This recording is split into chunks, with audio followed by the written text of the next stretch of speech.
Біздің талабымыз мынау елдегі болып отқан қымбатшылық қазіргі. Енді бәрін көріп отырсыздар, біліп отырсыздар, елде не болып отқанын.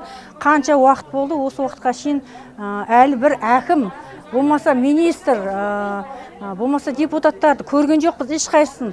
Келіп мынау Шымкент қаласында мен өз басым ешкімді көрген жоқпын. Тексеріп жүрген, бағасын, базардың бағасын реттеп жүрген адамдарды еш жерден көрген жоқпын. Сол себепті де біз мына әкімнің алдына келіп, біраз әйелдер, Шымкент қаласының әйелдері, аналары кеп талабымызды қойып жатырмыз. Әкімдер шықсын әкімшіліктен. Халықпен жұмыс істесін. Халық мына жерде шуылдап отыр азаннан бері. Ешқайсысы жұмысы да жоқ. Мына жерде ауырып жатқан адамдар, аналар бар. Ешқайсының хал жағдайын білейін демейді ешқайсысы. Одан кейін бұл жерде тағы бір мәселе вакцина мәселесі. Халықты толғандырып жатқан қазіргі. Ол вакцина салынбаса, АСП аламай қалады екен әйелдер деген сол мәселені көтеріп кеп отырмыз.